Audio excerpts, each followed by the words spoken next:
Good evening and welcome back to another episode of The Longing, where today we're going to be continuing to read Thus Spoke Zarathustra, Volume 2. So, let's crack on. 42. Redemption. When Zarathustra went one day over the great bridge, then did the cripples and beggars surround him, and a hunchback spake thus unto him. Behold, Zarathustra, even the people learn from thee, and acquire faith in thy teaching. But for them to believe fully in thee, one thing is still needful. Thou must first of all convince us cripples. Here hast thou now a fine selection, and verily an opportunity with more than one forelock. The blind canst thou heal, and make the lame run, and from him who hath too much behind, couldst thou well also take away a little. I think, would be the right method to make the cripples believe in Zarathustra. Zarathustra, however, answered thus unto him who so spake. When one taketh his hump from the hunchback, then doth one take from him his spirit. So do the people teach. And when one giveth the blind man eyes, then doth he see too many bad things on the earth, so that he curseth him who healed him. He, however, who maketh the lame man run, inflicteth upon him the greatest injury, for hardly can he run, when his vices run away with him. So do the people teach concerning cripples. And why should not Zarathustra also learn from the people, when the people learn from Zarathustra? It is, however, the smallest thing unto me, since I have been amongst men, to see one person lacking an eye, another an ear, and a third a leg, and that others have lost the tongue, or the nose, or the head. I see and have seen worse things, and divers things so hideous, that I should neither like to speak of all matters, nor even keep silent about some of them, namely, men who lack everything, except that they have too much of one thing. Men who are nothing more than a big eye, or a big mouth, or a big belly, or something else big. Reversed cripples I call such men. And when I came out of my solitude, and for the first time passed over this bridge, then I could not trust mine eyes, but looked again and again, and said at last, That is an ear as big as a man. I looked still more attentively, and actually there did move under the ear something that was pitiably small and poor and slim. And in truth this immense ear was perched on a small thin stalk. The stalk, however, was a man. A person putting a glass to his eyes could even recognize further a small envious countenance, and also that a bloated soullet dangled at the stalk. The people told me, however, that the big ear was not only a man, but a great man, a genius. But I never believed in the people when they spake of great men, and I hold to my belief that it was a reversed cripple, who had too little of everything, and too much of one thing. When Zarathustra had spoken thus unto the hunchback, and unto those of whom the hunchback was the mouthpiece and advocate, then did he turn to his disciples in profound dejection, and said, Verily, my friends, I walk amongst men as amongst the fragments and limbs of human beings. This is the terrible thing to mine eye, that I find man broken up and scattered about, as on a battle and butcher ground. And when mine eye fleeth from the present to the bygone, it findeth ever the same, fragments and limbs and fearful chances, but no men. The present and the bygone upon earth, my friends, that is my most unbearable trouble, and I should not know how to live if I were not a seer of what is to come. A seer, a purposer, a creator, a future itself, and a bridge to the future, and alas, also, as it were a cripple on this bridge. All that is Zarathustra. And ye also asked yourselves often, Who is Zarathustra to us? What shall he be called by us? And like me did ye give yourselves questions for answers.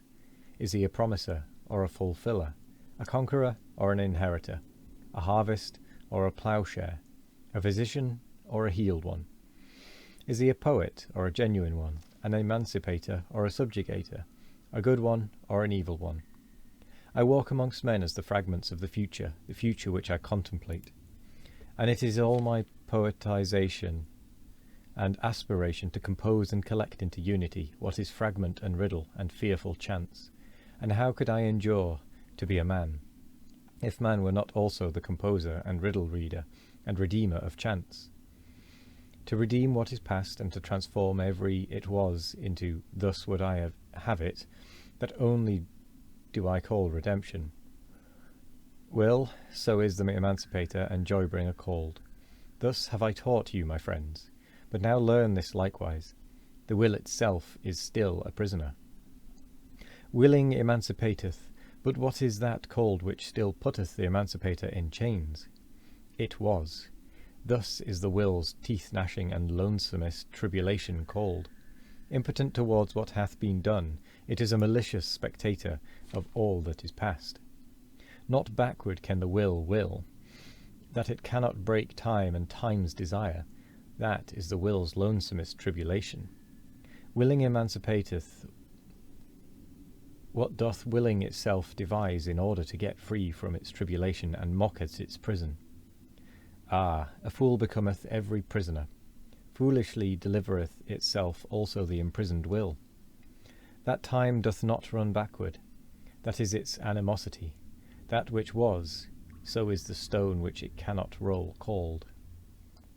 And thus doth it roll stones out of animosity and ill humour, and taketh revenge on whatever doth not, like it, feel rage and ill humour. Thus did the will, the emancipator, become a torturer, and on all that is capable of suffering it taketh revenge, because it cannot go backward. This, yea, this alone is revenge itself, the will's antipathy to time, and it was. Verily a great folly dwelleth in our will, and it became a curse unto all humanity that this folly acquired spirit. The spirit of revenge, my friends, that hath hitherto been man's best contemplation, and where there was suffering, it was claimed there was always penalty. Penalty, so calleth itself revenge, with a lying word it feigneth a good conscience. And because in the willer himself there is suffering, because he cannot will backwards, thus was willing itself and all life claimed to be penalty. And then did cloud after cloud roll over the spirit, until at last madness preached. Everything perisheth, therefore everything deserveth to perish. And this itself is justice, the law of time, that he must devour his children. Thus did madness preach. Morally are things ordered according to justice and penalty. Oh, where is there deliverance from the flux of things and from the existence of penalty? Thus did madness preach. Can there be deliverance when there is eternal justice? Alas, unrollable is the stone. It was, eternal must also be all penalties. Thus did madness preach. No deed can be annihilated. How could it be undone by the penalty? This is what is eternal in the existence of penalty. That existence must also be eternally recurring deed and guilt. Unless the will should at last deliver itself, and willing become non-willing. But ye know, my brethren, this fabulous song of madness. Away from those fabulous songs did I lead you when I taught you. The will is a creator. All it was is a fragment, a riddle, a fearful chance, until the creating will saith thereto, but thus would I have it. Until the creating will saith thereto, but thus do I will it, thus shall I will it. But did it ever speak thus? And when doth this take place? Hath the will been unharnessed from its own folly?